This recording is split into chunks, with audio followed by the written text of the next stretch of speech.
Run free and dive into the sky. Hear the wind crying out its prayer. Why are we so ashamed to be alive? Break the chains and our freedom's ours to take.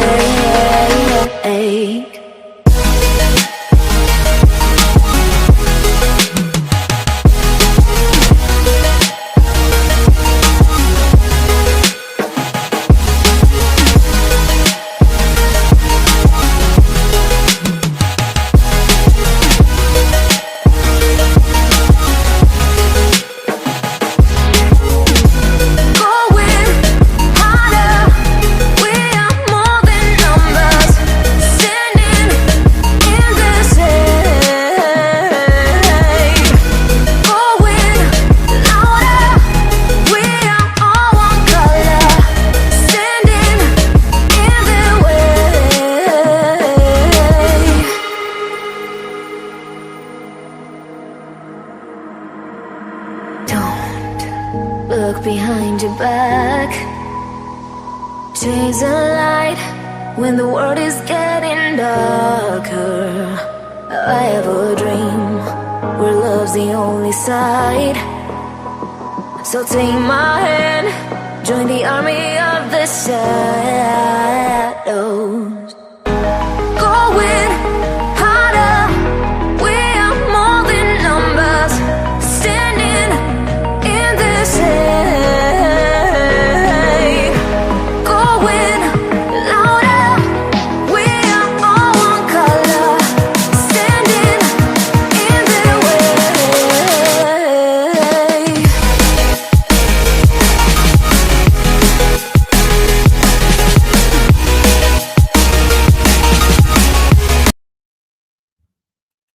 All right.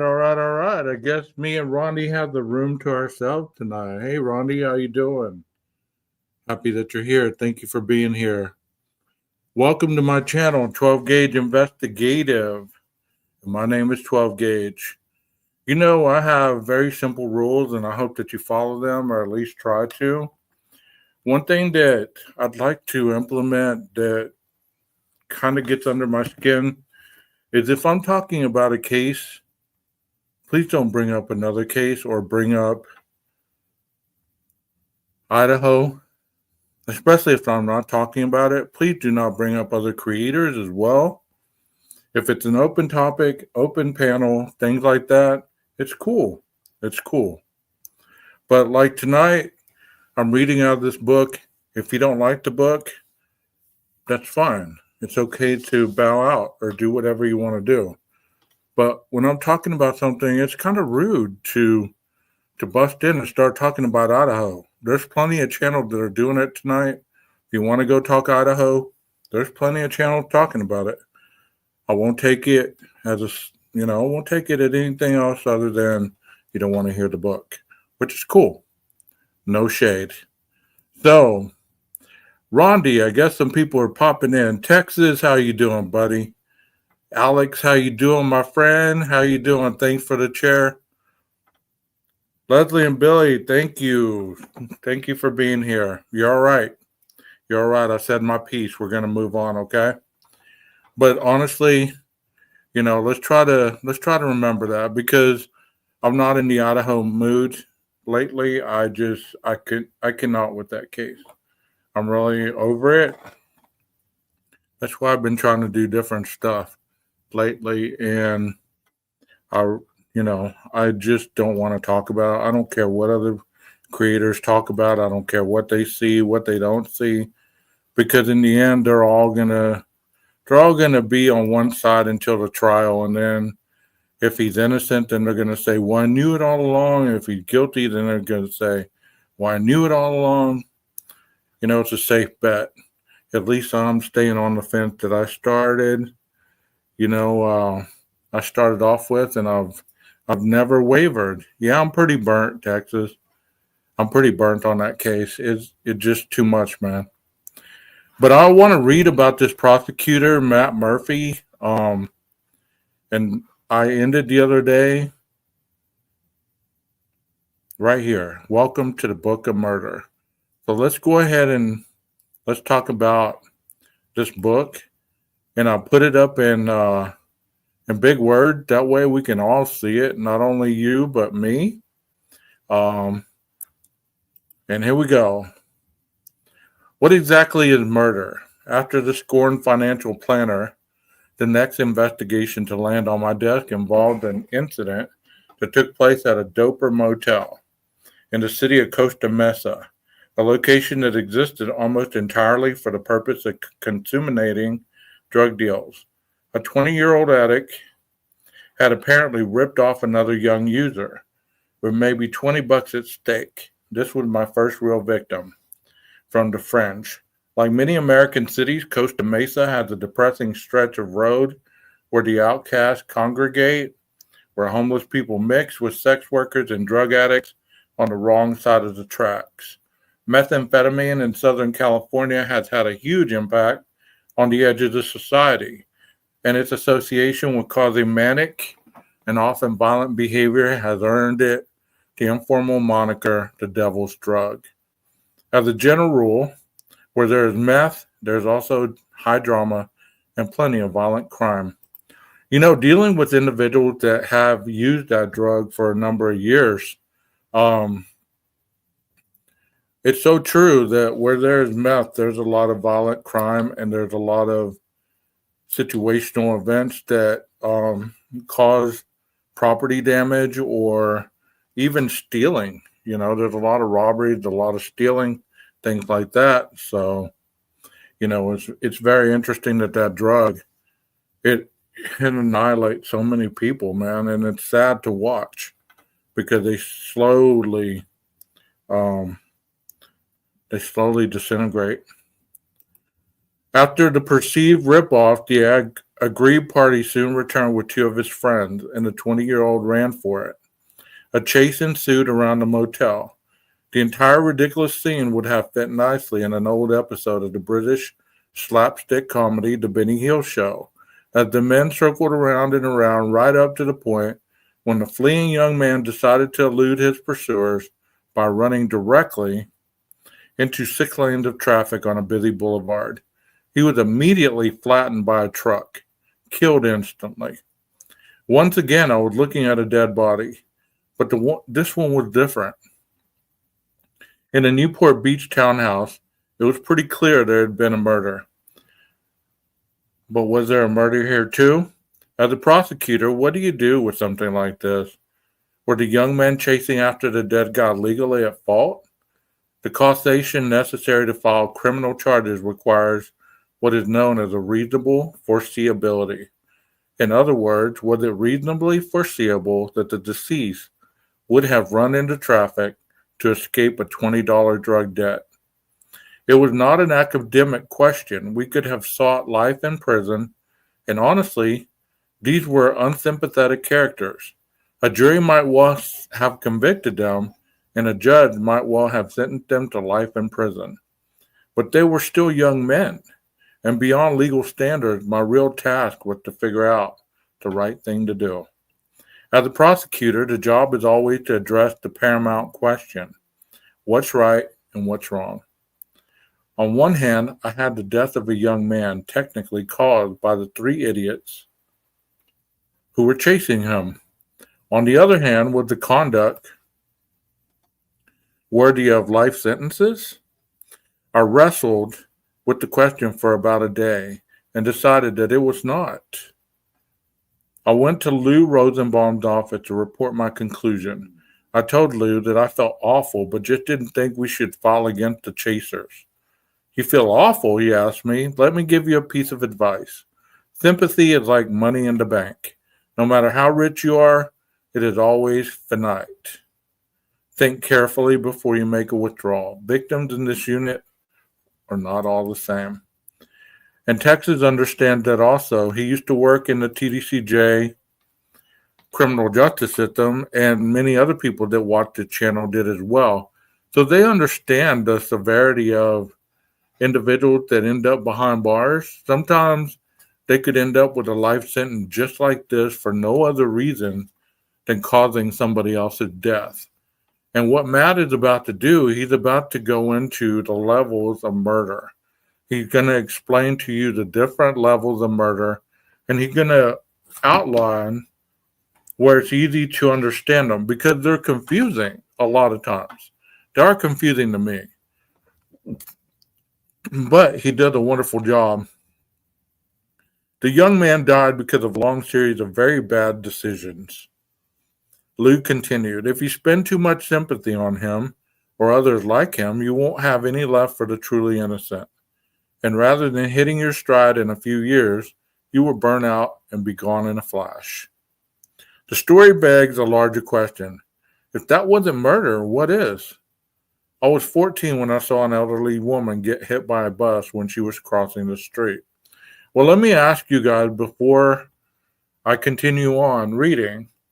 I'm going to ask you your knowledge of whether or not this was murder, and if so, what degree was it? Let me see your knowledge of the criminal justice system. Let me see what you think. I know that there's a lag, so I'll wait a couple minutes. So why don't y'all give me, here are the options. First degree, second degree, third degree, and capital murder. Tell me what you think. Or manslaughter or involuntary manslaughter. Those are your options. Tell me what you think this crime was. I'll wait a couple seconds. Involuntary, okay.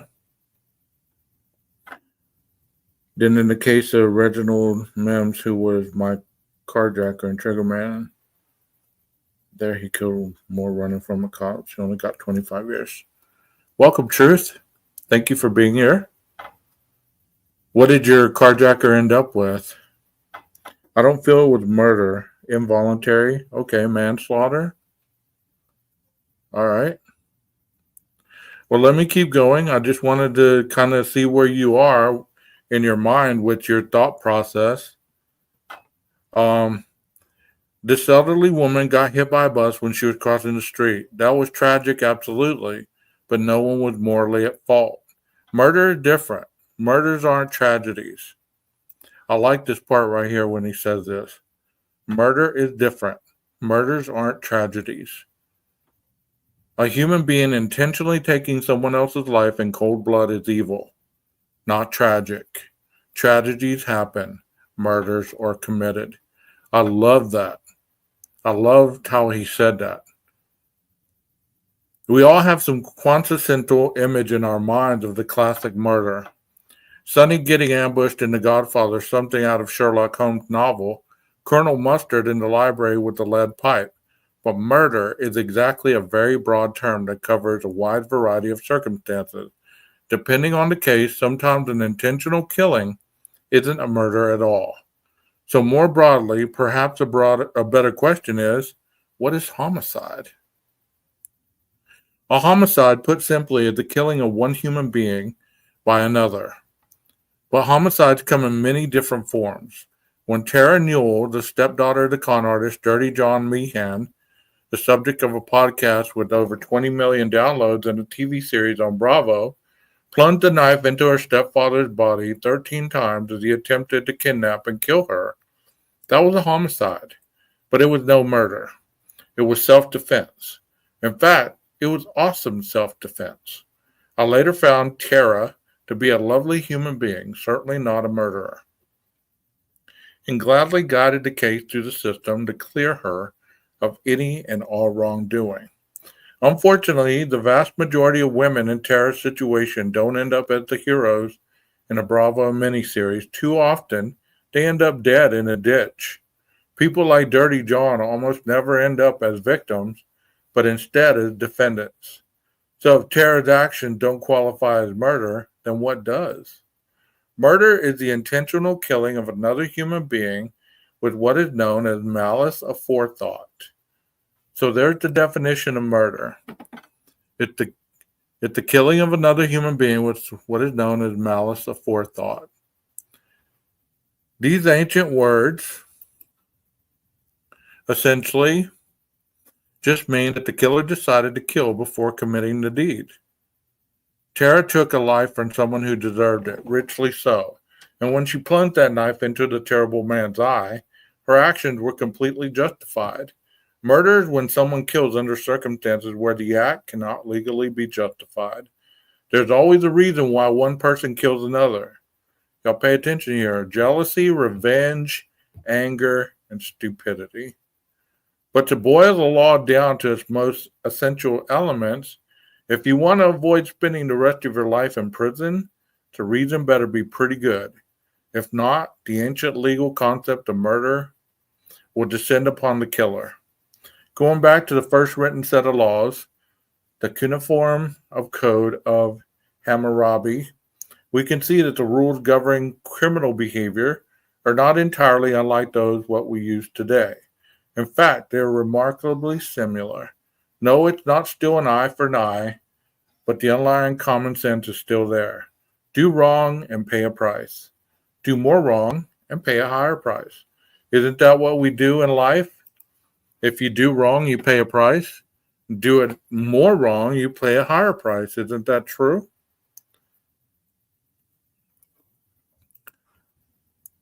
So it says, in fact, they're remarkably similar. I already read that.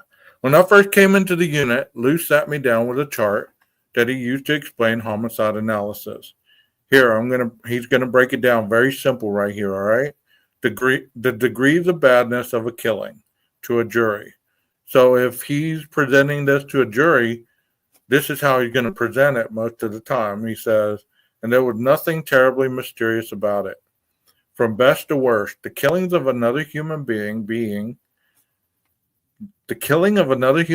can be good, self-defense, accidental, involuntary manslaughter, bad, but we understand, voluntary manslaughter, bad, second-degree murder, really bad, first-degree murder, and horrific, capital murder.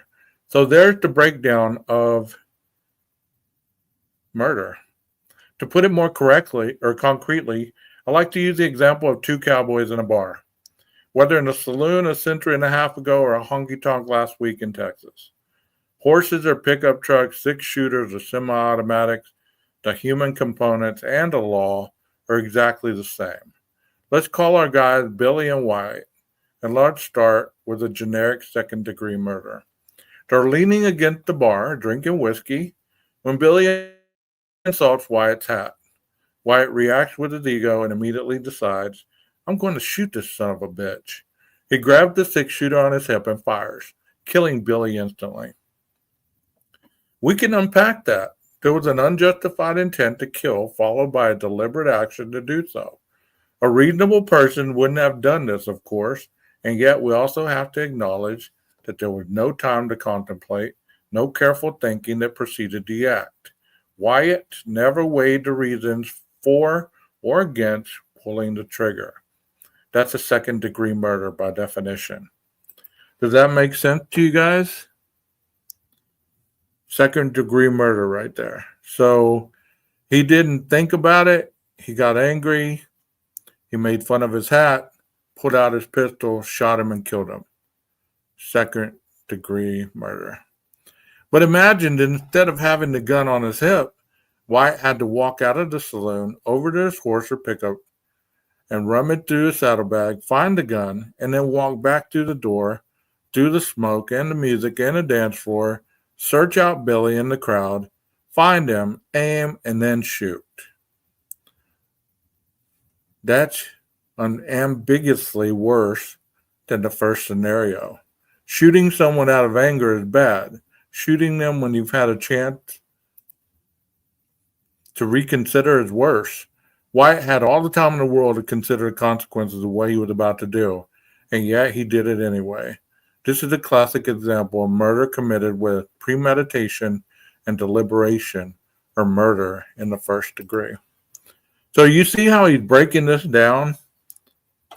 The first one, he just impulsively did it, killed him, second degree. The second one, he had to go get the weapon, had all the time in the world to readjust his thinking, to clarify himself, and he still came back in, searched him out, and shot him. No snuff, no.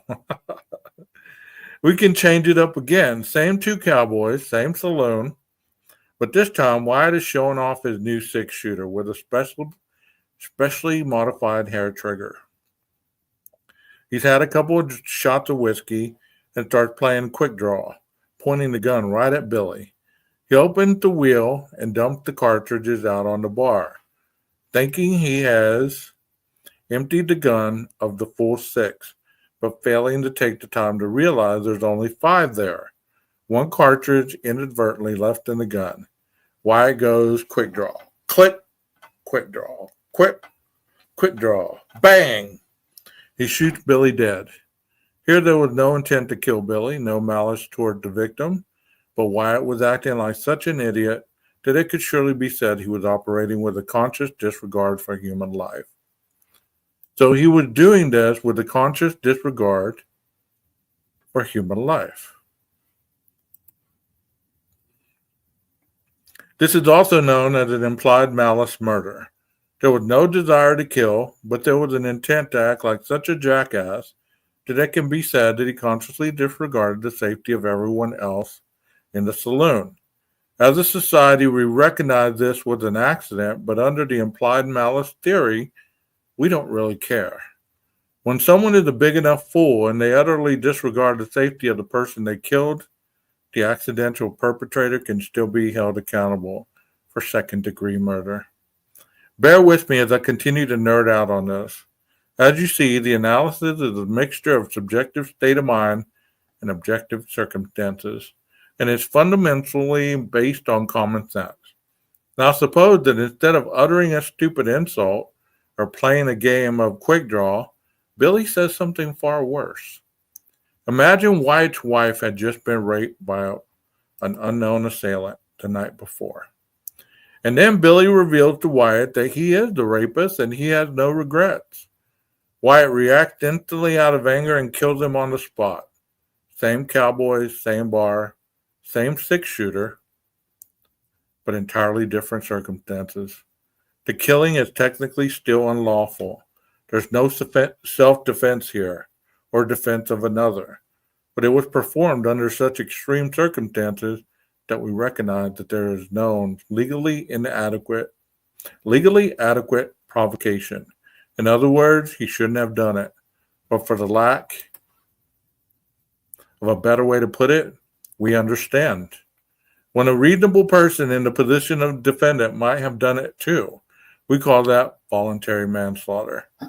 This is a second-degree murder in every respect, but the mitigating circumstances are so extreme that we reduce it to a lesser offense, as we should. So since he's talking about self-defense there for a minute, I want to take the time. I don't know why my face is so yellowish. I swear I don't have jaundice or hep C. But since he's talking about self-defense, I want you to understand something. Here in Texas, we have we can carry openly without a license or concealed license to carry. But if somebody's breaking into your house, you better make sure that the imminent threat is inside your doorway. Otherwise, if you shoot them with their back towards you, that is murder. That is not self-defense. And do not unload the gun on them. Even if you shoot them in the doorway, you are not legally having the right to unload the gun on them. Yeah, stand your ground in other states. There's some state that you can stand your ground, the castle law, where you can stand your ground, but you can't kill them, but you can do everything you can to keep you from being harmed. What'd you say, Truth?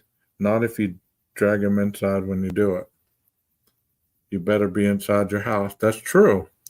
That's what I'm saying. They better be in your house. Because if you're shooting them on the porch or you're shooting them in your yard, then there's no, kind of like that case. I saw a case the other day, and I'm taking a break from reading. I'm going to give you this case that I saw the other day. This girl, she broke down. She'd been drinking, and she, I guess, lost control of her car. She crashed it, was disorientated. This happened about 1:30 in the morning. She was wandering around till about 4:30 in the morning. She ended up at this guy's house. She's banging on the door. He's yelling, "Who is it? What is it? What is it?" He has a pistol grip shotgun, Mossberg, and she's still banging on the door. "Help me, help me." She's disorientated, has a concussion, this and that. He opens the door and shoots her, point blank range, right in the head. Kills her instantly. So he was trying to tell the detective that he had the gun down by his side. But had he had his gun down by his side, he would have shot her in the body. He had to raise the gun to be even with her head. And he was convicted, I think, of manslaughter.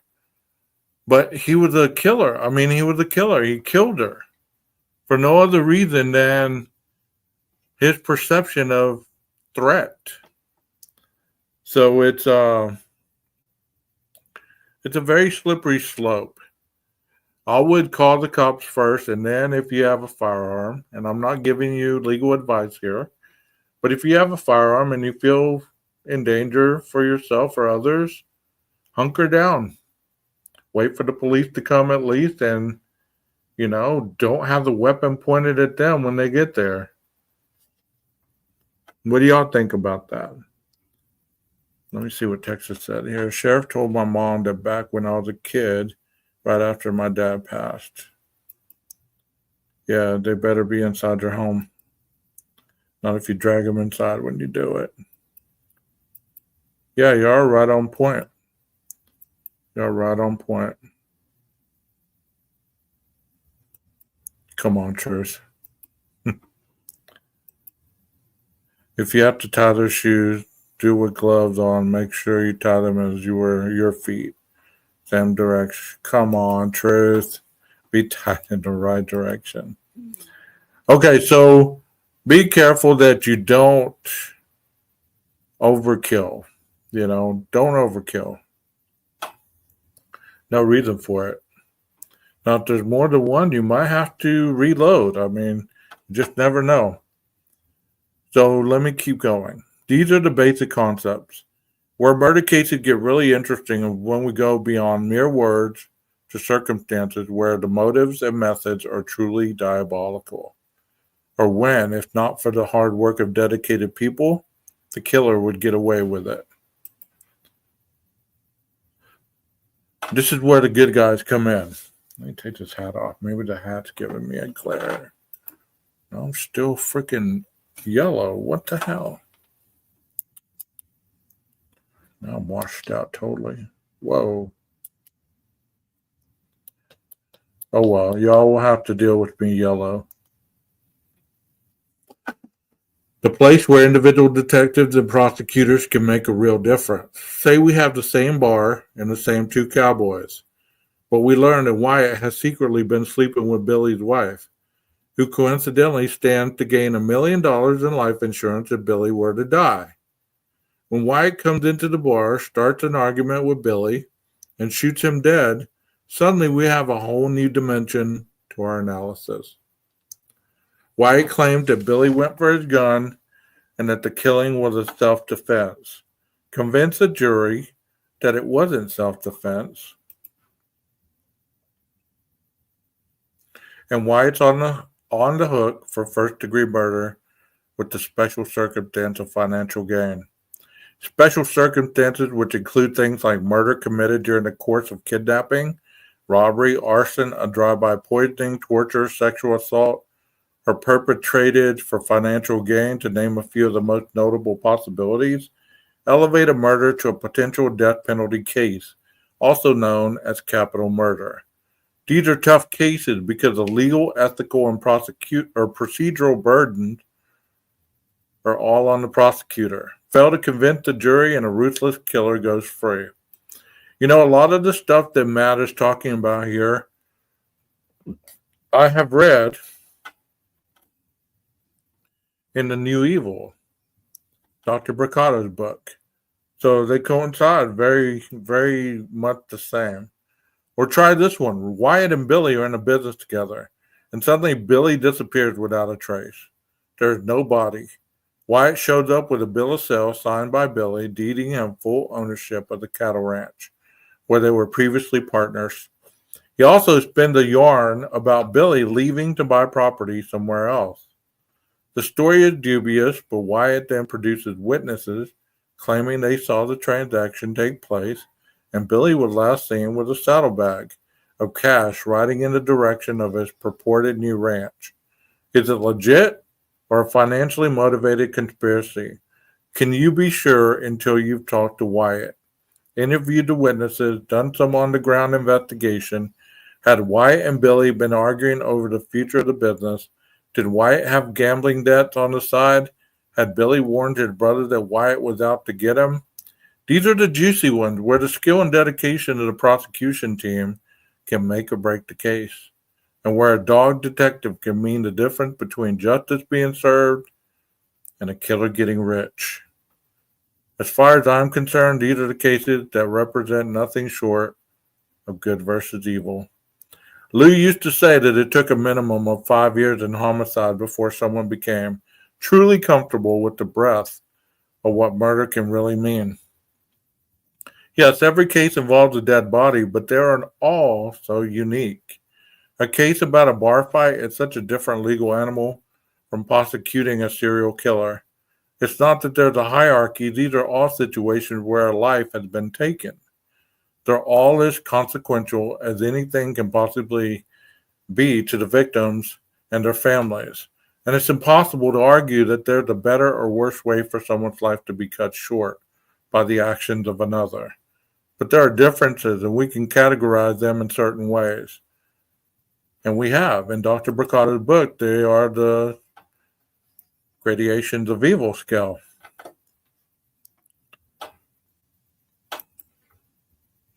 Broadly speaking, there are child abuse cases, robberies gone wrong, domestic violence murders, gang murders, implied malice murders, provocative act killings, sexual assault, serial killers, and conspiracies to murder for financial gain. To give you the big headline labels, but they each draw on different motives, different actions, and different flaws within the plan and within the people who commit them. And while I say there's no hierarchy, at the same time, I do feel compelled to acknowledge that politically, of course, there are differences and many victims are far more innocent than others. A child abducted and killed, or a celebrity or a crime that happens in the same unusual or surprising way, those are the cases that make headlines. And then, of course, once the media gets involved, the pressures on the elected officials are different from when the victim is a sex worker or a homeless drifter without a family. For the good prosecutor, of course, none of that should matter. And in a perfect world, it doesn't. Your number one priority has to be whatever case you're working on at the moment. And I felt very much obligated as a human being to make things right, no matter the status of the victim. In fact, in cases of low status victim with no loving family or friends in court, I would remind the jury that it was even more important that though the process of deliberation, they ensured the victim be treated fairly. When you work on enough cases, you come to see patterns that repeat themselves within different categories. And I've talked about that with you guys on some of my live streams about the patterns of human beings, because we all have patterns that we follow as human beings. If you look at somebody long enough, you're gonna realize what their pattern is. You're gonna see what their pattern is. They get up at the same time, they go to sleep at the same time, they smoke the same cigarette, they drink the same beer, they drink the same tequila, whatever it is, their patterns are the same. They drive to work the same way, they eat the same food on a certain day, they drink the same coffee, and so on and so on. Serial killers, for instance, love to collect trophies, mementos of their victims, and also can't seem to resist representing themselves at trial, though it never goes well for them. Couples who conspire to kill for money usually can't wait to spend it and will often plan large purchases before they've even done the deed. Gangsters have a habit of bragging about what they did, sometimes even immortalizing it in tattoos. And yes, it's hard to erase that evidence. After enough trials, you learn to predict how a jury is going to react to each defendant. You realize how powerful a particular type of evidence is because you have seen the impact in trials before. The learning curve is steep, and it takes a whole while to hit your stride. But once you do, you can feel it. You're in the zone. Ultimately, the motive and methods often make the difference as to why certain murderers capture our interest and some escape public attention. Often there's nothing more interesting than a good old-fashioned whodunit. But the truth is, figuring out the killer's identity is usually only part of the battle. The why is often the most important part. There are certainly compelling cases that do not involve homicide, but when it comes to crimes like robbery or sexual assault, figuring out a defendant's subjective reason for acting often leads to the big who cares. In 4 years prosecuting sex crimes, it simply didn't matter that I still had no idea what drove child molesters to act. If they did it, then they did it. But from a prosecutor's perspective, without having to figure out the why, the cases became somewhat formulaic and two-dimensional. Murder is different. Murder requires an answer. The jury must ultimately make a call as to what was going on in the mind of the accused killer, and that the prosecutor must figure that out long before they do. Of course, going down the rabbit hole of a murderer's thoughts can be disturbing as it is compelling. Few suspects confess their motives, even when they're caught. Once the who has been figured out, you know they did it. And they know you know. They move quickly and passionately into the lying about the why. Whether claiming that it was to defend themselves or they were provoked or they carefully planned first-degree murder was actually a spontaneous crime of passion, it shouldn't shock anyone to learn that those willing to take a human life will typically have few moral compunctions when it comes to lying about it, especially when they come to understand the legal advantages. On the other hand, sometimes the murderers are just too stupid to come up with that much of a story, like Spencer Fox and Travis Frazier, two white supremacist skinheads who, needing money to support their meth habit, decided to rob a 7-Eleven store, both wearing full face masks to conceal their identities. If not for the sheer brutality of the crime, these two clowns would have appeared more comedic performance artists than criminals. They stormed into the 7-Eleven with Frazier, and Frazier hit the clerk. An immigrant from India taking an extra shift to send money back home to cover the care of his son with disabilities. Over the head 7 times with a heavy metal mag-light flashlight, fracturing his skull. Simultaneously, Fox climbed over the counter and stabbed him in the heart with a giant Rambo-style hunting knife. Only then, after they had killed the poor man, did they think to ask him to open the cash register. Of course, he couldn't help them by then, and so Fox, who forgot to cut eye holes in his face mask, pawed around in an attempt to do it himself. And finally, in the midst of frustrated failure, lifted up his mask to see if it would make things easier. It didn't, and Frazier and Fox left the store empty-handed, laughing as they ran out. In a move only making sense to them, they then started stripping themselves of their masks, jackets, bloody weapons, and even their pants as they ran over to the parking lot planter and into an adjacent apartment complex.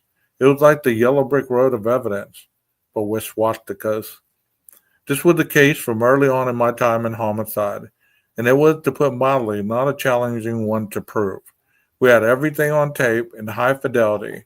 It was, after all, a 7-Eleven with security cameras absolutely everywhere, which made it hard for the unmasked and instantly recognized by the local police detective, Spencer Fox, to deny his guilt. He did anyways. As for Frazier, he got separated from Fox during their escape and ended up hiding in the bushes. Fox got back to the car first and actually drove off without him. A tattooed skinhead found in the weeds at 3 a.m. near a murder scene is what some people might call suspicious. He was found by a police dog and came up with the worst story ever. He was on his way home from a party in his underwear on one of the coldest nights I have ever experienced in Southern California. So, who had the underwear party? Um, Frazier was arrested and Fox was found hiding out a few hours later at a friend's place a dozen or so miles away. Then, in a truly awesome bit of police work, the officers pretended they'd gotten their signal crossed and needed to wait for a second car to transport the two of them separately to jail. In the meantime, they told them to wait together in the back seat of a fully mic'd up squad car and sternly told them, "Do not talk to each other until we figure this out." Did they listen to that instruction? You already know the answer. I was fucking clean. I was doing fucking Rambo shit, crawling through the goddamn bushes and shit, Fox said to Frazier. Our bail's probably high as shit, Frazier said to Fox.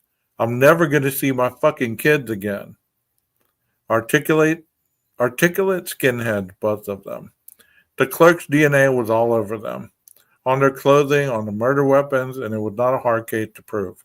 Frazier went to state prison where he murdered another inmate and had laughed when he was sentenced to death. Utterly senseless. Cases like this might have made me cynical about humanity, hardened and numb to it all. But the honest truth is that I think they actually did the opposite. First, they reminded me that no matter how bad our lives seem to be, at least we get to wake up in the morning and try to make it better. We can be in the most toxic relationship, desperate for money, for companionship, for anything, and yet we still have pizza, we still have Netflix, we can still enjoy something. We still have a chance. Maybe murder cases are so compelling in part because sometimes we need to remember that. There's also a refreshing purity to the work. The right and wrong in murder cases transcend political parties and divisive domestic politics. The legal concepts you work with predate not only Democrats and Republicans, but also the age of monarchies and empires. When it comes to murder, wrong is wrong, and a mother's grief is the same today as it's always been. In a time of increasingly vitriolic national division, when every time we turn on the TV, someone seems to be yelling at us about the virtues of their side. These cases are a refuge, a rare zone of agreement where bad is still bad and good is still good. Juries in Southern California will virtually always represent a broad cross-section of demographic politics. With the right judge and good jurors, politics should mean exactly nothing. I am very proud of the apolitical nature of the work I did. Your job as a prosecutor is to bring diverse people together and get them to agree in a time when ideological disagreement seems to infect everything. Working murder cases for the better part of 2 decades, you learn pretty quickly that the vast majority of people in our communities, at least the ones who show up for jury duty, are good. It doesn't matter if they're Democrats, Republicans, Independents, or others. Jurors are motivated by good. They want to do the right thing, and no political party has a monopoly on justice. It may sound a little corny, but these cases really are all about human beings, fairness, and the fundamentals of right and wrong. So that covers murder from a simplified legal perspective. Hopefully these concepts are interesting and the way that I have explained them makes sense. But there are a couple of additional viewpoints on murder that are worth a brief exploration. There's a comedian I follow on Instagram named Rodney Norman. He once posted his perspective on enduring hardship, saying, "You're either a child of God or a cosmic miracle. Either way, you're pretty freaking awesome." I love that. And from either a religious or scientific standpoint, Rodney is not wrong. All the world's major religions agree that the murder is bad. In the Judeo-Christian tradition, thou shalt not kill is, of course, one of God's commandments. In an interesting article published in the Chicago Tribune in 2012, Rabbi Mark Gelman noted that the Hebrew word ratzah, to murder, in the commandment had long ago been translated incorrectly into English as to kill. In biblical Hebrew, there is an entirely different word with the meaning harag. Rabbi Gelman calls the translation profoundly and radically incorrect. Thou shalt not kill, though it sounds catchy, has actually been thou shalt not murder, and there is a difference. Every other major religious tradition on earth concurs wholeheartedly, Hinduism, Islam, and Buddhism among them, regarding murder from a religious standpoint. We are all very much aligned. From a purely scientific perspective, and great astronomer Carl Sagan pointed out in 1980 that the nitrogen in our DNA, the calcium in our teeth, the iron in our blood, and carbon in our apple pies were made in the interiors of collapsing stars. We are made of star stuff. This awesome scientific truth means that when we really think about it, our accumulated bits of stardust, which over the evolution of eons become sentient. We are, each of us, aggregated bits of the universe, literally contemplating itself. And if that isn't a cosmic miracle, then I can imagine what is. With more than 8 billion of us on the planet, we may be ambiguous and common to one another, but when you consider the incomprehensible size and age of the universe, an individual human being might just be among the rarest and most remarkable things in all of creation. A clump of stardust gazing back into the heavens with love and humor, hope and joy. By any measure, dousing that beautiful light, especially one that brings delight to others, in a fit of rage to gain resources or for sexual fun, is a terrible scientific outcome.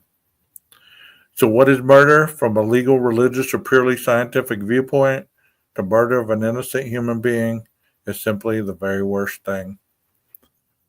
All right. And that is where I'm going to stop with that. What do y'all think so far of the book?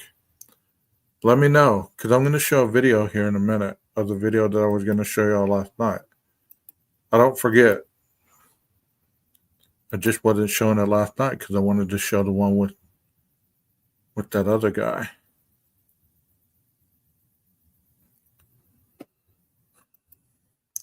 Ooh. How y'all doing? Y'all still with me? If I put you to sleep yet? Where's my history at? There it is. Thank you, Texas. Truth. This is from a prosecutor's point of view, and I like that because all we seem to hear is the defense's side, and it's nice to hear a prosecutor's point of view. Let me see if I can find that one from last night.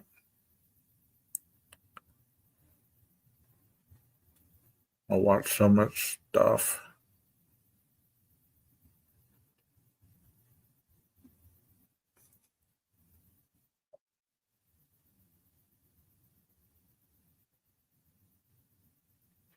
I think it's this one. No, we watched that one. This one.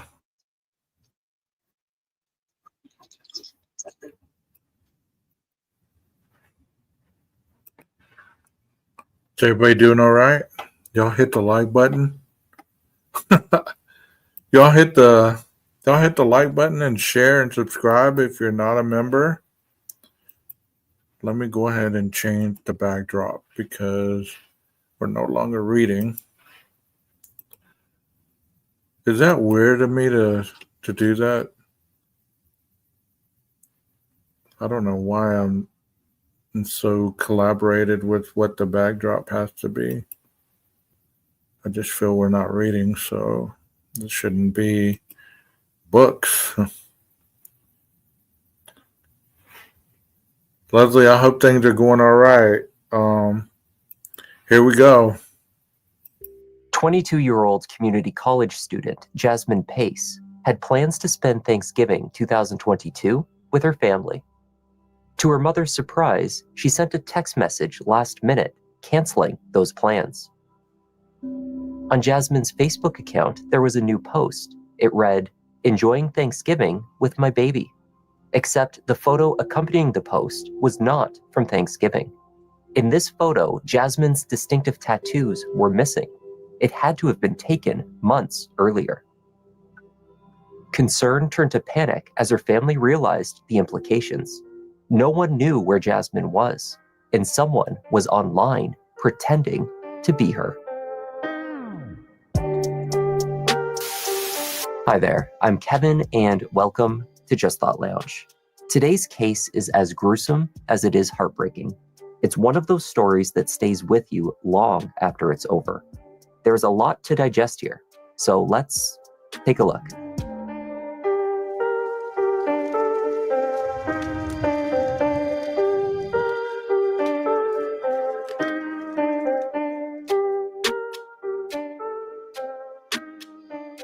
The night before Thanksgiving 2022, Jasmine Pace left her mother's home in Chattanooga, Tennessee at just before 11:30 p.m.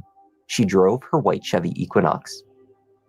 The next day, Katrina Pace received a message from her daughter's phone.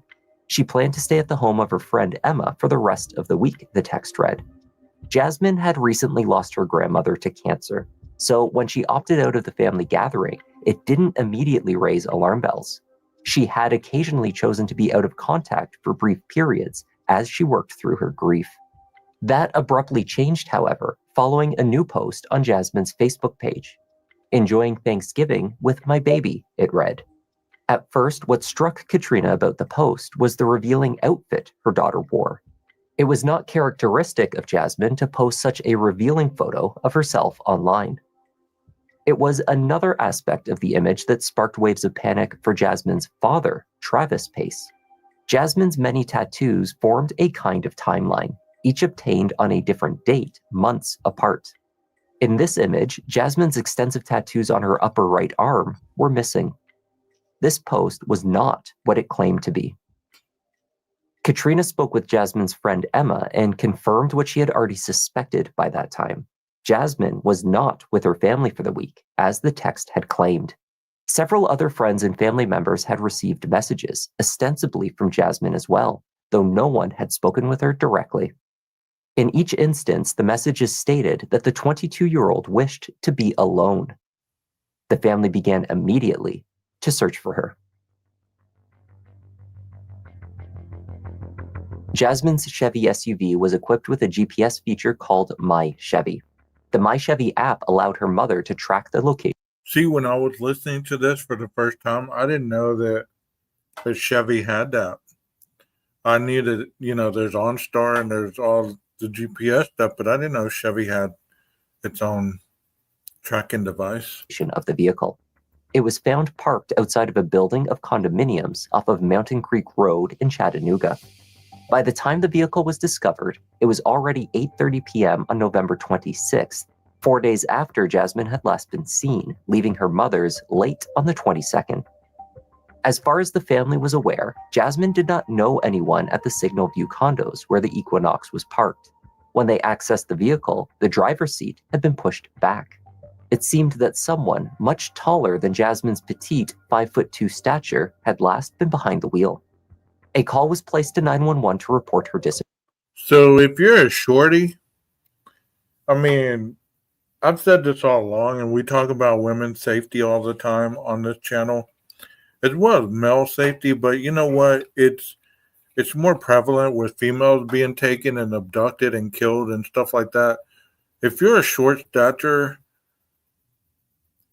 always be prepared and learn how to use your balance and low center of gravity to your benefit. Because you can get out of a lot of things by that situation in itself. Being low center of gravity, you got a lot better trajectory to potentially escape your attacker. Disappearance. Chattanooga police arrived and took a report detailing what the family had discovered. We want her home and we want her safe. Bailey Putman is doing anything she can to try to bring her childhood friend home. Jasmine Pace hasn't been seen since November 22nd. Chattanooga police are investigating the case as a missing person. Her mom has not an ounce of sleep. I don't think she is 8. Jasmine was last seen here on surveillance video leaving her mom's house. They believe she was trying to leave town to grieve a recent death in the family, but they knew something went wrong when she didn't show up to Thanksgiving dinner. And that is so very unlike her. There's not a day that they don't hear from Jasmine, let alone an hour. Katrina also contacted the family's cell phone provider. Jasmine was on their family plan, which granted her mother access to her phone records. There had been no calls placed from the phone for days. With the call log in hand, the frantic mother began calling every number listed. She did so in the presence of police. There was one number that Jasmine had connected with for over an hour on the night of the 22nd. When Katrina tried this number, the phone connected to a young man that Jasmine had met on the dating app Bumble. Jason Chen was a computer science major at the University of Tennessee at Chattanooga. The two had been dating for several months, though the relationship had not been serious enough to warrant an introduction to her parents. Neither Katrina nor Travis had met Jason.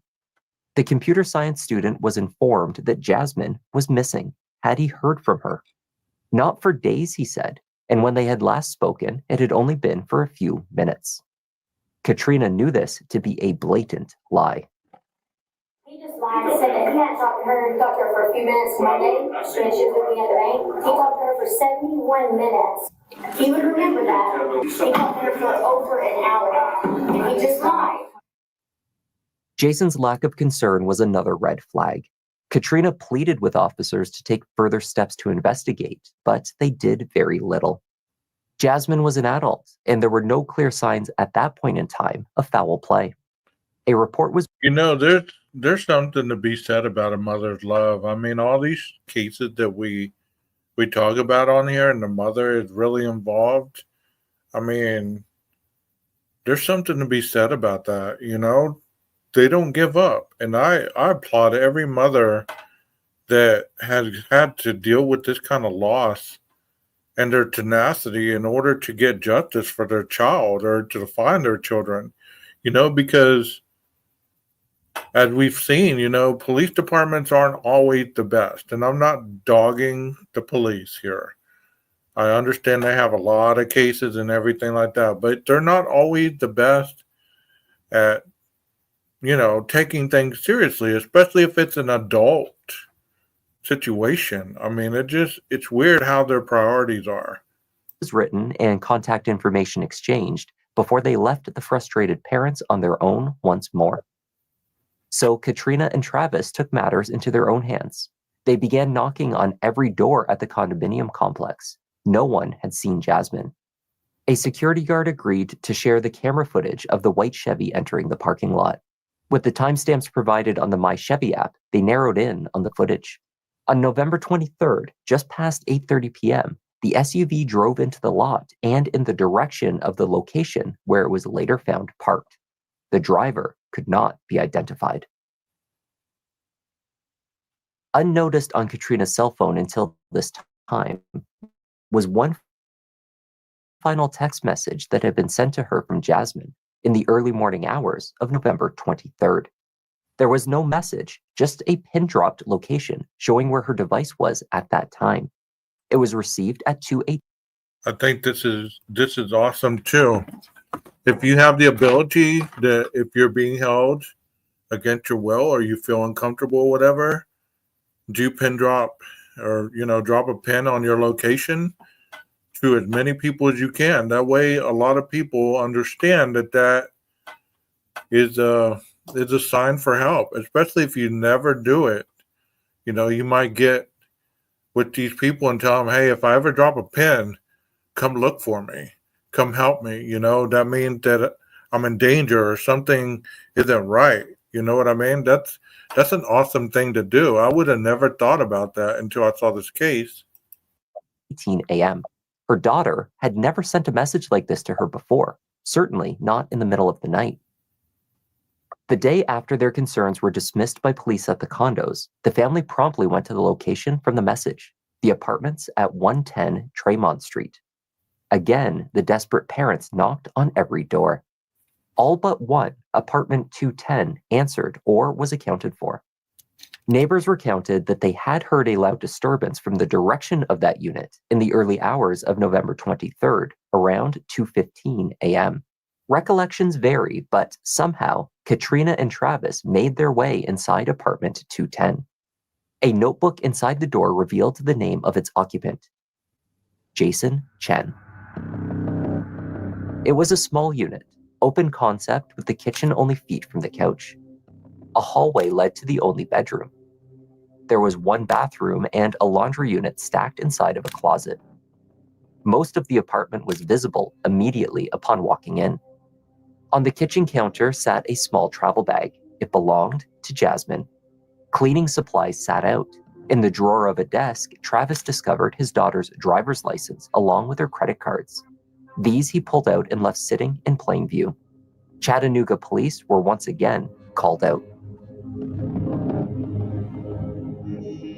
So all her credit cards, her ID, everything was on the counter at his residence. Based on what I've read about, criminals and criminal intent, would you instantly believe, if you were police, that this person was a person of interest, at least? Maybe not a suspect, but maybe a person of interest? Officers spoke with Katrina once more. They also spoke with the neighbors. Then they left. Believing that law enforcement was proving useless to them once more, Katrina re-entered the apartment multiple times over the next few hours. She took notebooks and electronics, multiple cell phones, a camera, and an iPad, anything that she thought could give an indication of her daughter's location. The parents also searched through the dumpsters outside of the building. It was close to midnight before the Chattanooga PD returned to 110 Tremont with a search warrant and began formally to commence their search. During the initial walkthrough, investigators noted what appeared to be bloody stains on the hardwood floor, in the living room, absorbed by the grouting in the bathroom, on the bedroom carpet. Spatter was identified on the doors in the bathroom wall. The abundance of cleaning supplies was also extremely concerning. Trash bags had been emptied. Police checking the dumpsters found 2 white sneakers and a pair of blue trousers. These items were collected.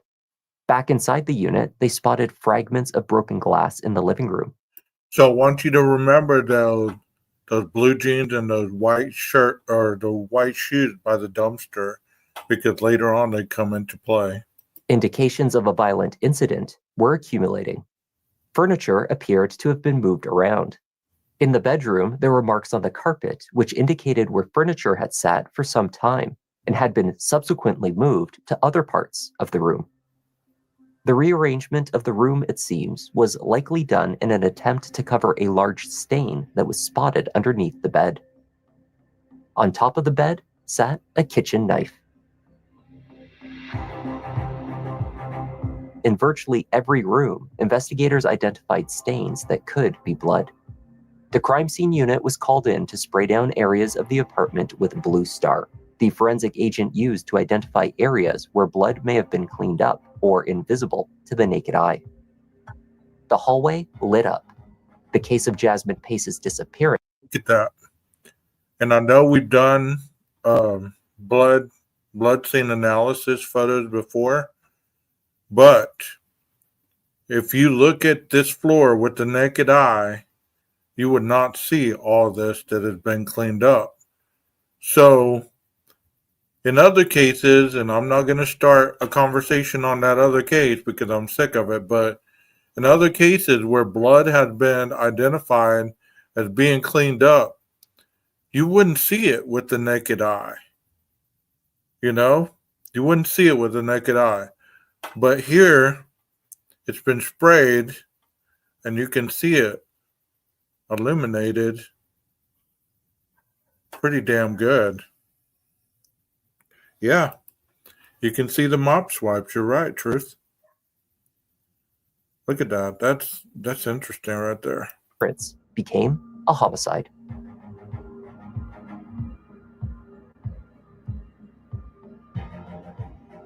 Detectives obtained security camera footage from the apartment building and the surrounding area. They were able to piece together a timeline of Jason Chen's movements with the aim of hopefully gaining an understanding of where they might find Jasmine Pace. investigators could be certain that she had arrived at 110 Tremont before midnight on the 22nd. Her Chevy Equinox was captured taking a right turn into the building parking lot.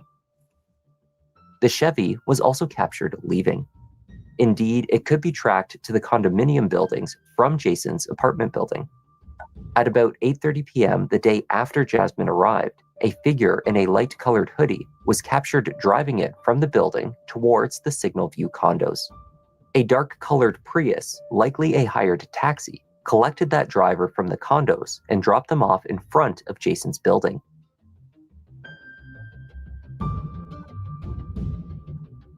A Ring camera from the apartment door directly beside an exit door to the parking lot captured Jason Chen leaving the building on multiple occasions on the 23rd, including at 8:27 p.m., 3 minutes before the driver in the light hoodie took Jasmine's SUV to the Signal View condos and left it there. There were a few additional trips made by Jason Chen over the Thanksgiving holiday that piqued the interest of investigators.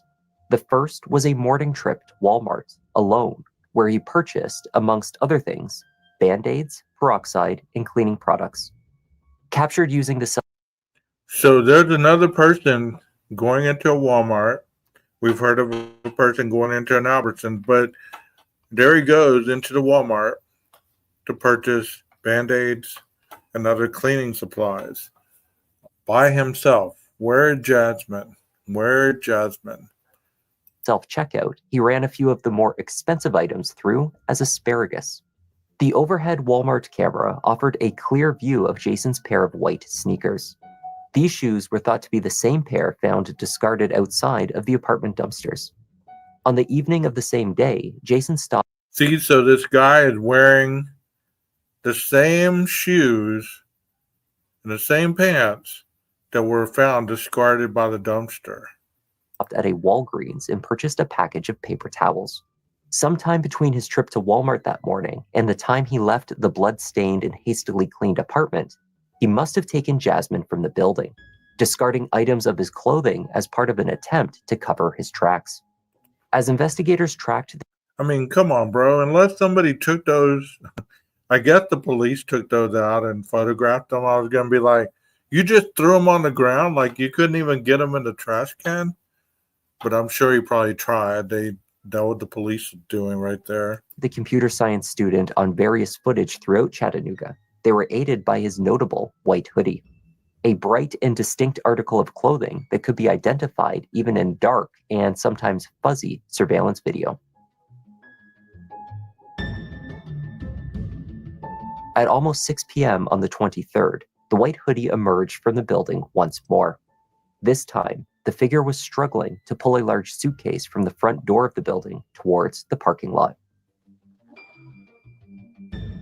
Yeah. Moments later, Jason's black Toyota Camry was captured leaving. These cameras are impeccable. I mean, they might not be clear, but they're clear enough. Look at that.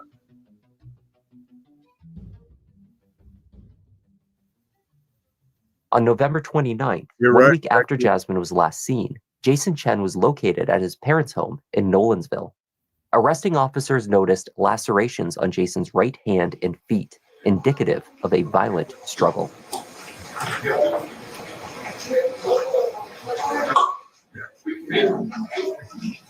patch you out. He's gonna place in handcuffs. Not place you in arrest. You just call us and you go to the back of the horse. So you're gonna put handcuffs. Good. Okay.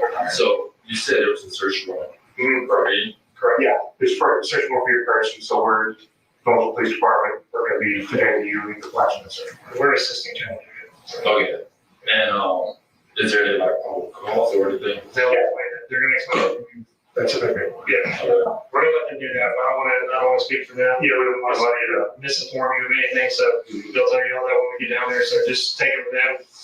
They're the lead on this. So looking at this crime and all the camera footage, would you believe that that's enough evidence to at least circumstantially put him in the location of where the female was last seen, where her vehicle was last seen?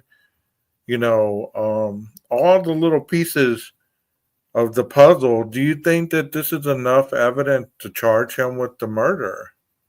explaining because we don't want to pile on information. We'll let them one time it all down. All right, so if you will, just face away from me. All right, do you have any- Good A search warrant was obtained for the house. In the room used by Jason, a black backpack and a collection of handwritten notes were confiscated. Some of these notes appear to have been Jason trying to get his story straight. One stated that he had last seen her on November 19th. They had spoken on the 22nd. He wrote that she had a history of running away and had a restraining order against an ex.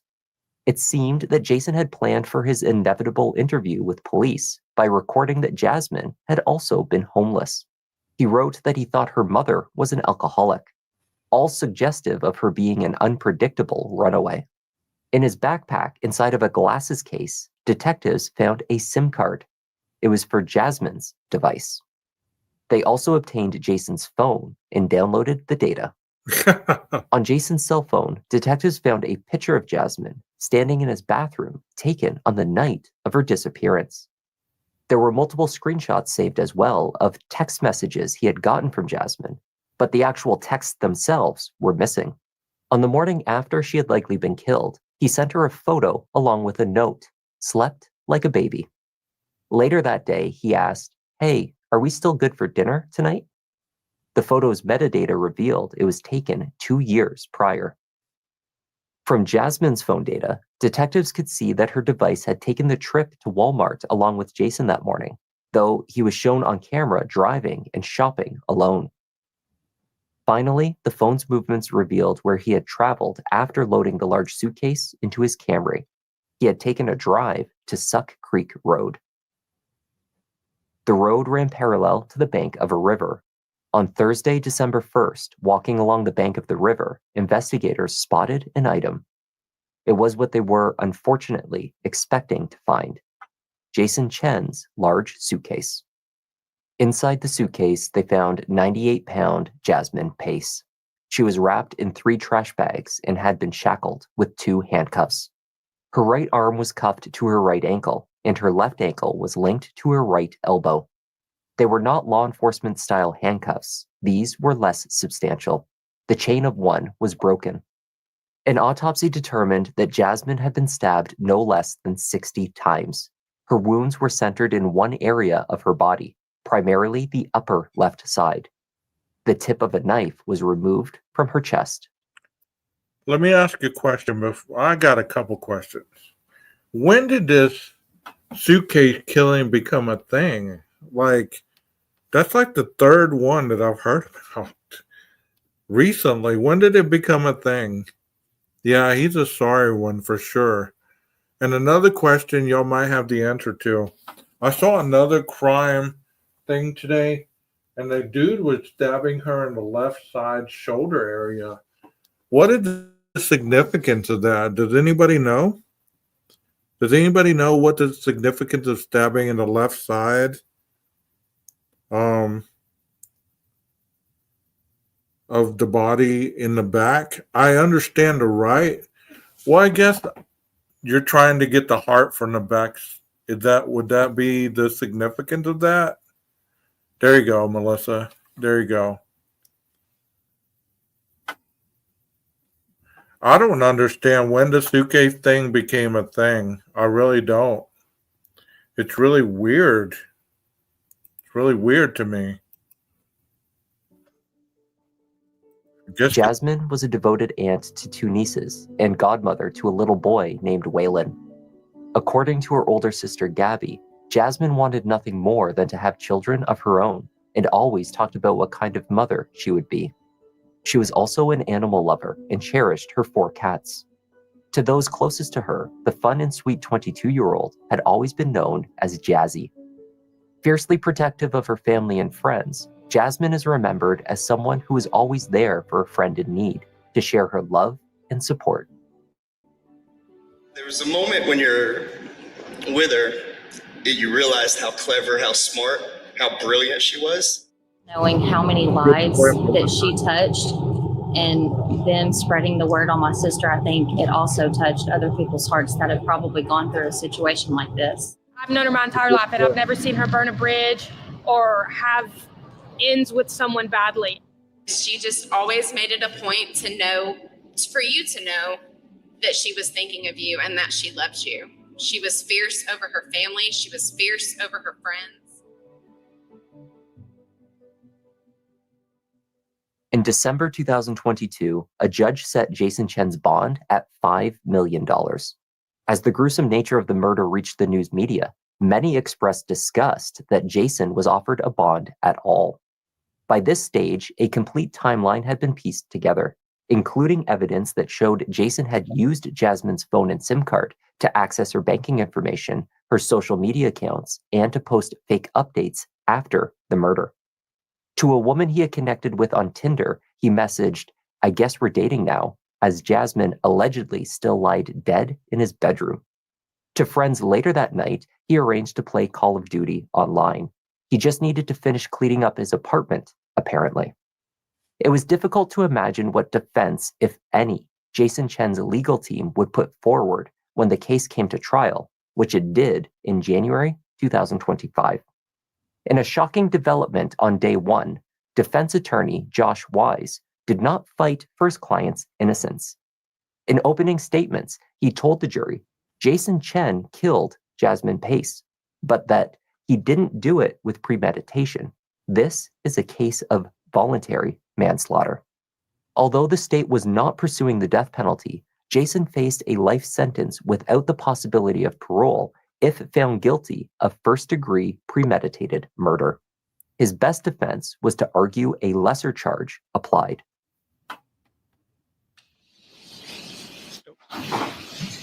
This is the suitcase in which Jason Chen stuffed the 98-pound body of Jasmine Pace. That's where I'm going to begin the story. Except I want you to remember that as you hear evidence in the next week, that this is not a story like the one that you read in a novel where you have to imagine the appearances of characters. The evidence that you will hear in this case is very real. The evidence will not require that you use your imagination. Jasmine Pace was very real, and Jason Chen really killed her. For the crime to be deemed voluntary manslaughter, the defense needed to convince the jury that Jason had killed Jasmine in a fit of passion, that he had been provoked somehow into reacting in an irrational way, which led to her death. The theory they posited was that the couple were drinking wine at his apartment late into the night. When Jasmine entered the kitchen to get another bottle, she heard the distinct sound of notifications from the Tinder dating app. These rang out repeatedly from her boyfriend's phone. Angered by this, she began to argue with him. The claim was that Jasmine attacked Jason with a broken wine glass. Having used a kitchen knife to remove the seal from the previous wine bottle in the bedroom, he had left it sitting on the bedside table.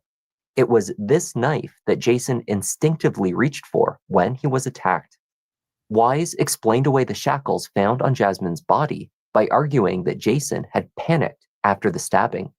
He applied the handcuffs in order to make Jasmine fit inside of the bags in the suitcase.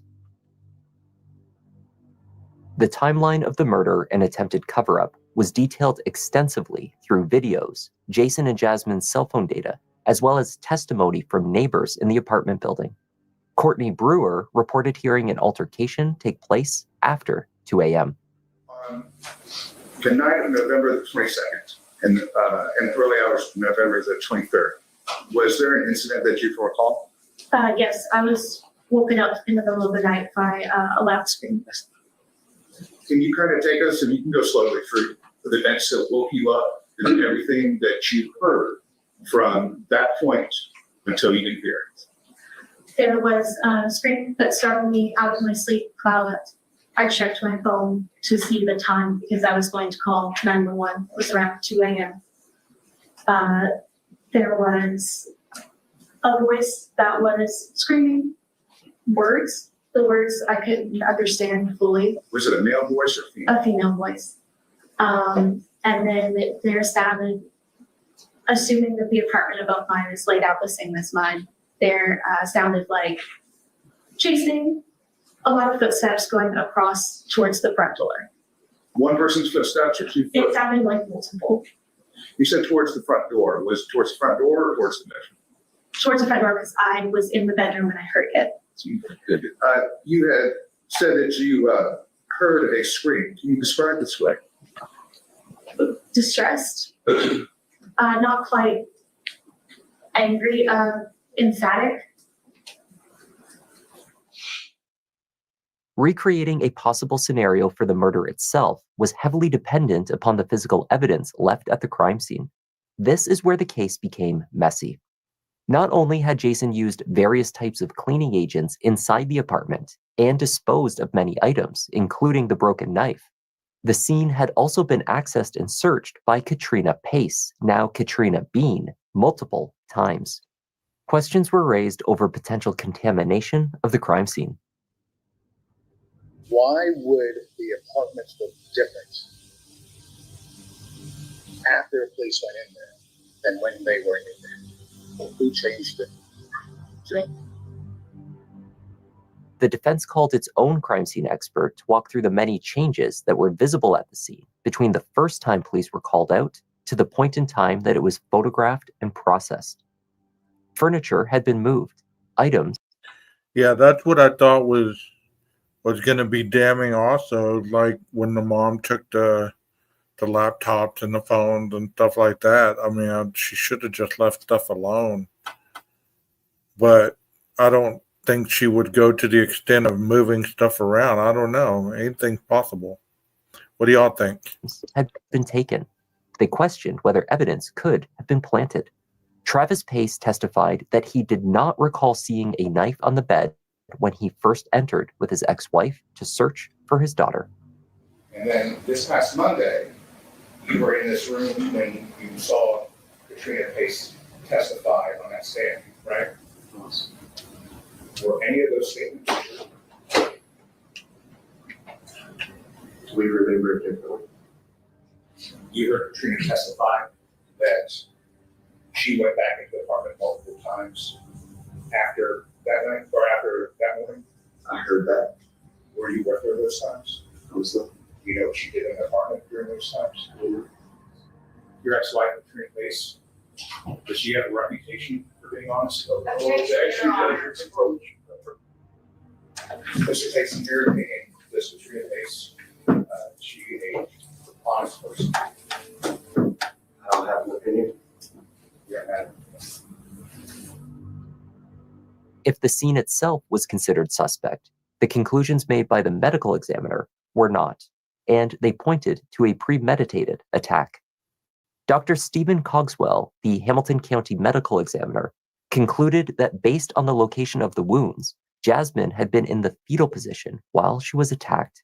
The shackles that she was found wearing had therefore likely been applied when she was still alive.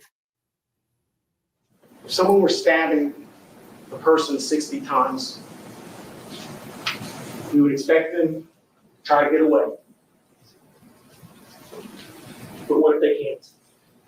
What if they can't because their right hand is chained to their right leg, their left leg chained to their right elbow? Makes it difficult to run. Makes it difficult to do anything.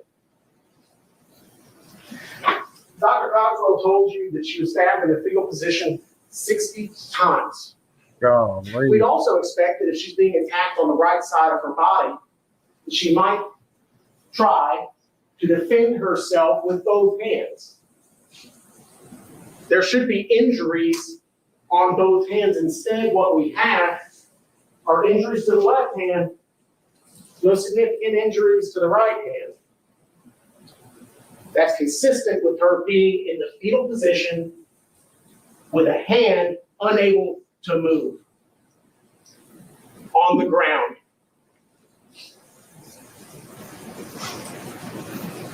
It's consistent with exactly what we see on the screen right there, her being handcuffed. Dr. Cogswell also found no alcohol consumption upon her death, countering Jason's claim that they had drank wine for hours. The provocation that he had pointed to in order to make the murder fit the definition of manslaughter, those Tinder notifications which apparently angered Jasmine, were also a lie. When the data from the app was examined by a state expert, they found that he had not received a single Tinder notification to his phone that entire day. Jason Chen chose not to testify in his defense. Evidence was presented over 6 days. In closing arguments, his legal team essentially abandoned their attempts to support his original story, pointing instead to a lack of ligature marks on Jasmine's wrists, which they said would be present if she was alive when handcuffed. Their crime scene expert had attempted to introduce doubt that Jasmine had been cuffed when alive by pointing to what could have been a bloody handprint on the bedsheets. Under cross-examination, however, he said that he couldn't be certain of what the transfer stain was. It had never been tested.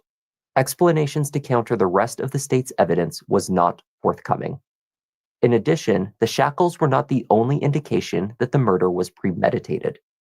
The number of wounds indicated that there was ample time for Jason to have contemplated and ended the attack. Prosecutor Cody Wamp concluded by recounting the timeline, specifically Courtney Brewer's recollection of hearing people running towards the apartment door at exactly 2:11 a.m. Courtney was 2:11 a.m. The phone location to her mom was 2:18, 7 minutes. She screamed. Things happened. She was able to know she was in enough danger that she needed to send her mother her location. It was. Now that's a hell of a prosecutor right there. She is like into it for reals. I've seen prosecutors like this in real life. It's compelling for sure. Fast. It wasn't fast at all, and we know that. 2:11 is 7 minutes from 2:18. It wasn't fast. She knew she was in danger. She tried to get out of the door, and Courtney told you that she heard a door slam. Jasmine knew she was in trouble. She had time to use her phone before he started killing her. Jurors began deliberation at about 4:15 p.m. following the closing arguments. They came back with a verdict just after 5. With respect to count 1 of Presumption 315228, we, the jury, find the defendant, Jason Chen, guilty of first-degree premeditated murder. This is an emotional verdict. Everyone needs to maintain decorum, please. A juror later revealed that Jasmine's family members entering the crime scene repeatedly had little impact on the jury's decision, stating, "Every single person who went into that room or that apartment had a part in contamination. But it kind of didn't matter on our deliberations because we already knew what was admitted, that he had murdered her." During the sentencing phase of trial, jurors were faced with the decision of whether Jason Chen should be given an opportunity to seek parole at some point in his life. Through a translator, Jason Chen's mother made an emotional plea to the jury. "He is a very good child. He is not a bad person. I pray that the judge and jury will give him a chance so that he can go home and restart his life." Wise asked the jury to offer his client the hope of redemption. He stated that the justice system is not only a measure of how we treat the most virtuous and innocent among us, but also a reflection of how we treat the condemned. By allowing Jason the possibility of parole, we affirm our society's belief that the most condemned among us can strive to rebuild their humanity. You're not tasked with forgiving Jason Chen or even excusing his actions. You are tasked with ensuring justice, a justice tempered with mercy, not because Jason deserves it, but because it's a reflection of our humanity as a whole.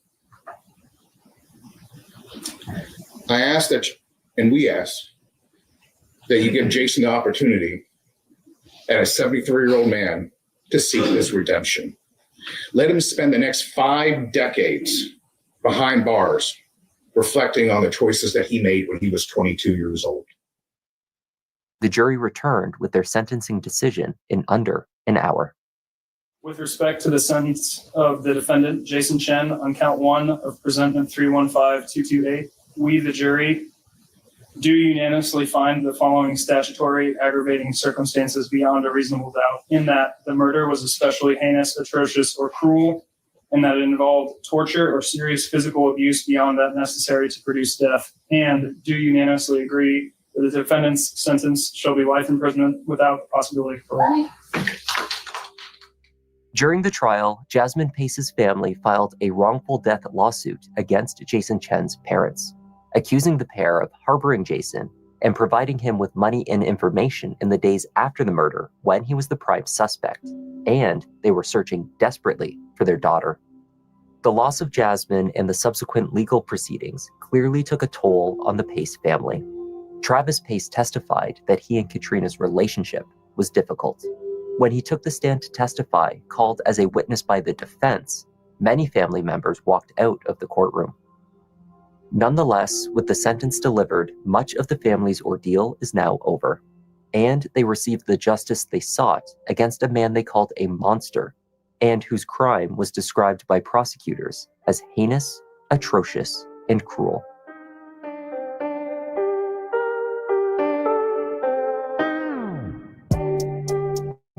And that was the tragic case of Jasmine Pace. Thank you for joining me, and a special welcome to Ace Clark and Taylor Tyree, who have joined our Members Lounge. I'm Kevin. This is Just Thought Lounge, and I'll see you in the next one. You guys go give Kevin a like for this video. It's exceptionally done. Just Thought Lounge is the page. As I did last night, I'm going to take you on a journey to Jasmine's Facebook page, and we can see some of her pictures and some of her posts.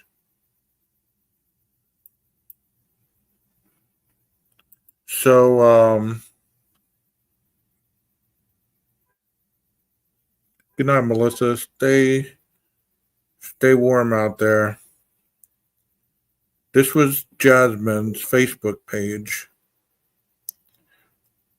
Her last entry was September 1st, 2022. As we remember, she was murdered in November. So, you can look at some of her photos.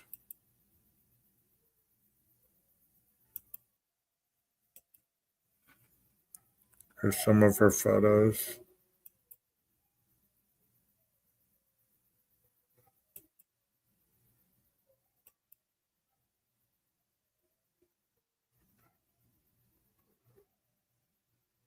That kind of tells you a little bit about her right there. Whoa. Treat me like a joke and I'll leave you like it's funny.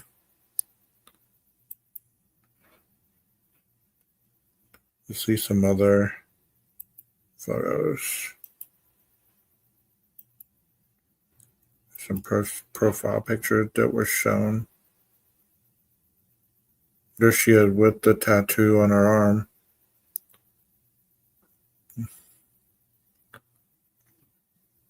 November 20th, 2020. There she is with her mom.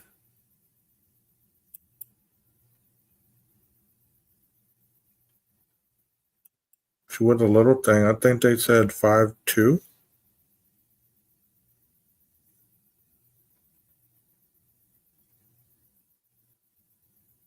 I mean, that's the thing about social media, man. They immortalize you forever.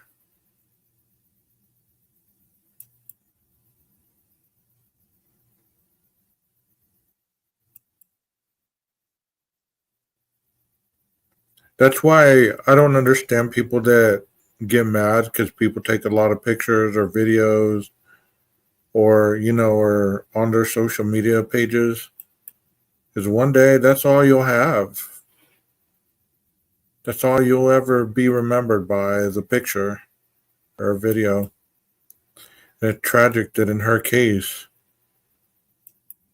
60 times, man, I cannot.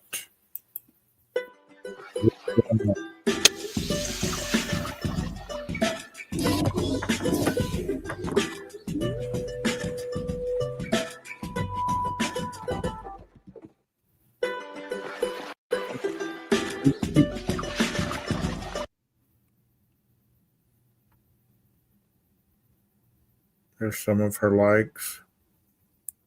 She liked the Rangers, Atlanta Braves, Auburn football, LSU football. She liked the Dallas Cowboys cheerleaders. There's some of the people she enjoyed listening to, obviously.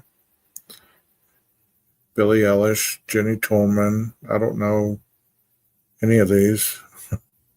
I know Billie Eilish, but I don't know. Oh, damn, she was a Longhorn fan.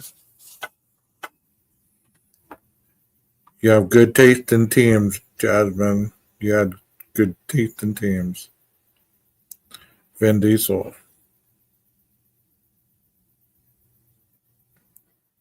Pleasure P. She was a Longhorns fan. That's awesome.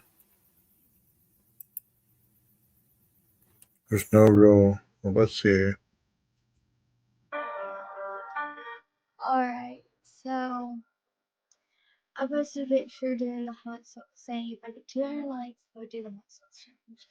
And since I have brownie friends named Brooke Price and Zane Crawford, I have to do it. So I have one cup there. See? I don't know if you can see that, but it says one cup. So I'm filling it halfway. And I'll show you. Me pouring it and everything, so yeah. So thank you a lot, Brookie, Cookie, and Zane. Now I'm gonna burn my mouth off. So this was 2015. So she died in 22. 7 years. So she's I can get it years out. old right here.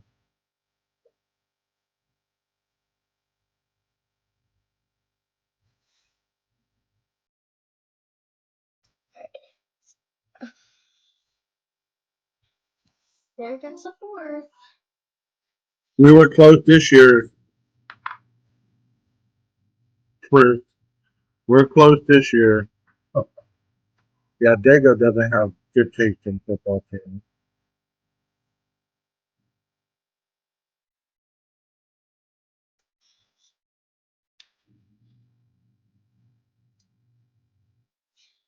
So she's cooking right there.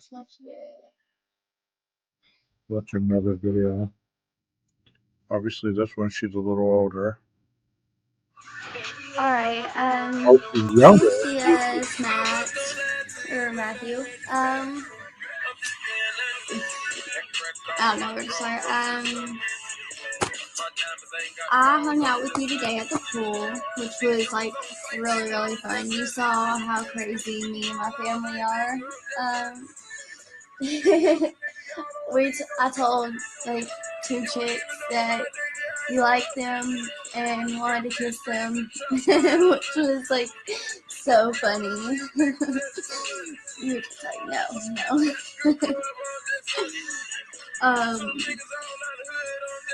But that was crazy.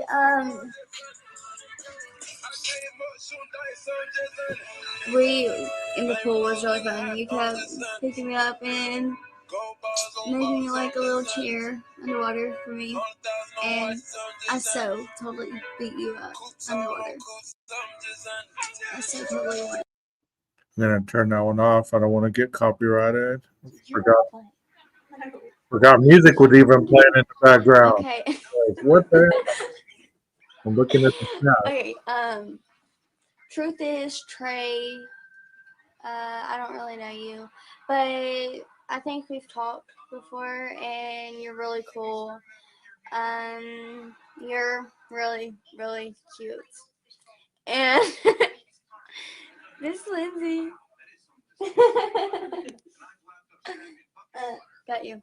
But yeah, you're really cool. You're really cute. We don't really talk, but you should message me. Yeah. So, kisses. Mwah, bye. Wow.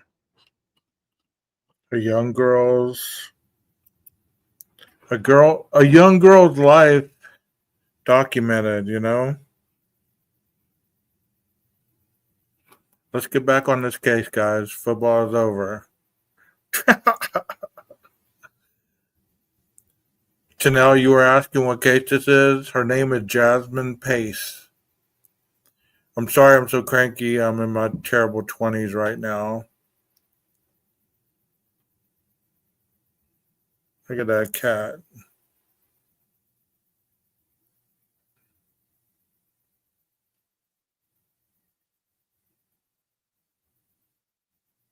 I mean, it kind of shows you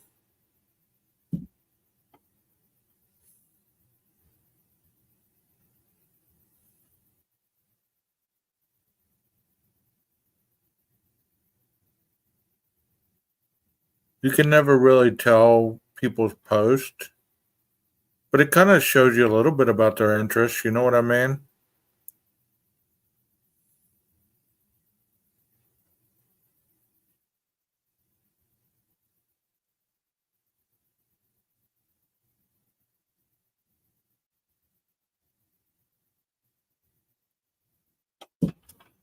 If you're looking for love, know that love don't live here anymore. He left with my heart. They both walked through that door without me. If you're looking for pity, well, you need to look somewhere else because I surely can't help you. I'm hurting myself.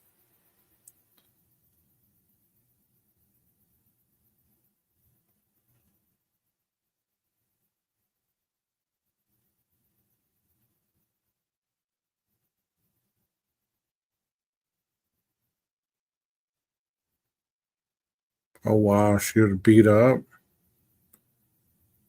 It is absolutely ridiculous and highly unprofessional. And the ad, when going to speak to the manager, the boy who opened the door answered and said specifically that he knew a customer was there and wouldn't scream at the animal to shut up, knowing someone could hear so obviously. This is the frequent form of care they're talking about, telling customers their animals will be cared for. We just so happen to know someone who used to work there as well, who confirmed it to the C. To take care of people's animals, also commented on how nasty they keep the back of the observer excuse for an establishment.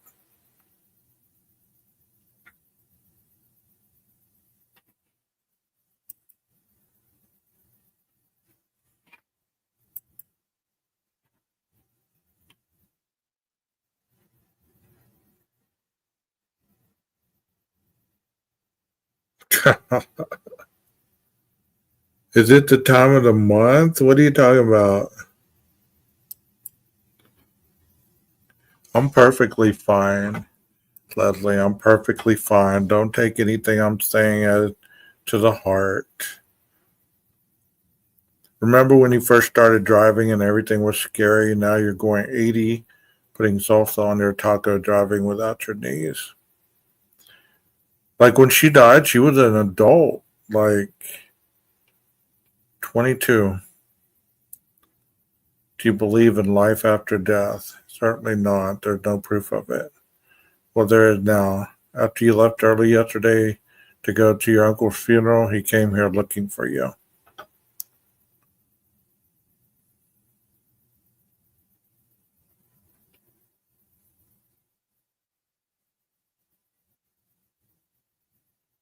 Wow, that looked good right there. Wonder if she was originally from Texas. Because these are some Texas cuisines right here.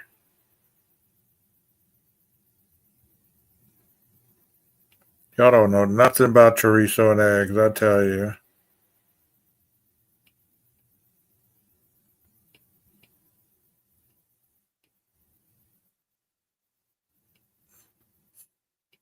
See, her Facebook page is totally different than the guy's Facebook page we looked at last night.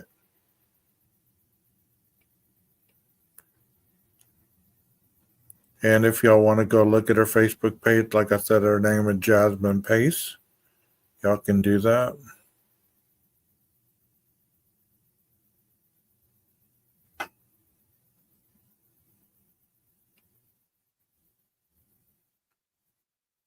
Ouch.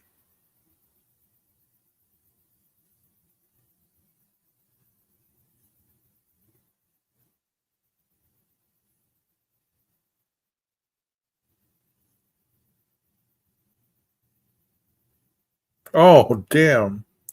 Said today's going to be a great day. Today, she gets run over by somebody in a wheelchair thing.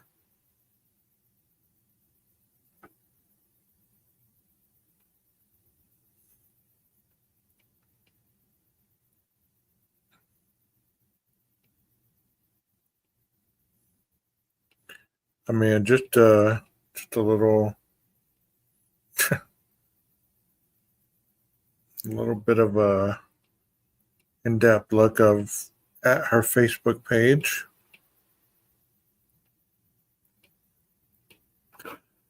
Jasmine, you'll eternally be 22. If your mom watches this, so sorry for your loss. Had to be hard. Had to be hard to lose your daughter at such a young age, especially the way that she was taken, you know?